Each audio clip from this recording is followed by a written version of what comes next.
तो आइए हम जानते हैं कि मनुष्य की उत्पत्ति कैसे हुई।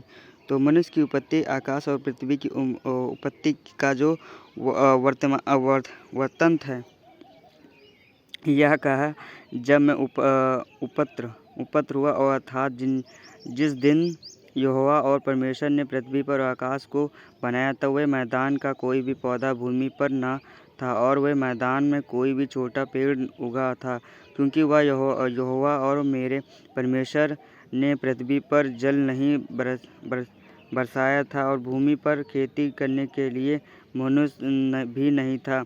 तभी फुहारा पृथ्वी से उठता था, जिनसे सारी भूमि सींची जा सकती थी। तभी वो यहोवा परमेश्वर ने आदम को भूमि की मिट्टी से रचा और उसके नाथों में जो जीवन का जो वंश फूंका दिया और वे आदम जीवन की जो प्राणी बन गया। और वे यहोवा के परमेश्वर ने पूर्व की और दान में एक वाटिका लगाई और वे कहा आदम को जिनसे उनसे रचा और तथा रखा दिया।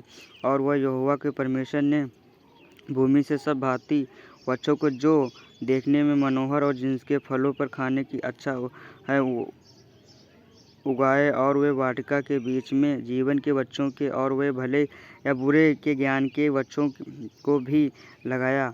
और उसी वाटिका को खींचने का जो के लिए एक ही मेहंदी आदन से निकली और वे वहाँ से आगे बहकर 4 धाराओं के बांटी गई। और पहली धारा का जो नाम पिशोसन है वही है जो हवेलिया नाम के सारे देश को जहाँ सोना मिलता है और वह घेरे हुए है। उसे देश का जो सोना चोखा होता है वह मोती और सुलेमनी और पत्थर के भी मिलते हैं। दूसरे नदी का जो नाम घिनो और वही जो भी कुछ खुश के सारे देशों को घेरे हुआ है। और तीसरी नदी का नाम छिकेकल है, यह वही है जो आंसू के पूर्व की बहती है। और चौथी नदी फहरती है।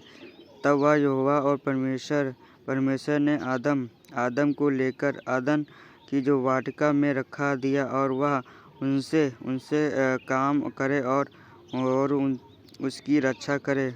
और यहोवा परमेश्वर को यह आज्ञा दी कि तू वाटिका के सभी वृक्षों को फल बिना अटके खा सकता है, पर भी भले बुरा ज्ञान का जो वृक्ष है जो उसका फल हो तू भी कभी ना खाया, क्योंकि जिन दिनों में तू उसका फल खाएगा उसी दिन वह स्वयं मर जाएगा। फिर भी यहोवा परमेश्वर ने कहा आदम का जो अकेला रहना अच्छा नहीं है, उसके लिए एक ऐसा सहायक बनाऊंगा जो भी उसके मेल पर एक ऐसा सहायक है बनाऊंगा जो भी उसे मेल खाएगा। और वह यहोवा परमेश्वर भूमि में से सब जाति के बेलन से पशुओं और आकाश के सब भांति के पक्षियों के रचनाकार आदम के पास ले आया और देखा कि वह उनका क्या क्या काम करता है। और वह जिनसे जीवन और प्राणी का जो नाम आदम ने रखा है वही उसका नाम हो गया। और अंत में आदम ने सब जाति घरेलू और पशुओं को आकाश के पक्षियों पर सब जाति के और बेलन पशुओं के नाम रखा, परंतु आदम के लिए कोई ऐसा सहायक न मिला जो भी उससे मेल खा सके। और तब यहोवा परमेश्वर ने आदम को भारी नींद में डाल दिया और जब वह सो गए और तब उनसे उसकी एक पहेली निकलकर उसकी जगह मांस भर दिया। और वह यहोवा परमेश्वर ने उसी पहेली को जो उनसे आदम में से निकली थी और स्त्री से बना दिया और उसको आदम के पास ले गया। और तभी आदम ने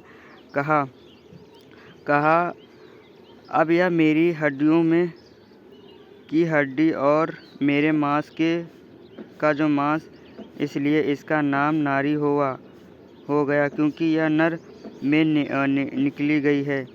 इसी के कारण पुरुष ने अपने माता पिता को छोड़कर अपनी पत्नी से भी मिला रह गए और वे एक ही तन बने रह गए। और जो आदम उसकी पत्नी दोनों नंगे थे और वे लाजात न थे।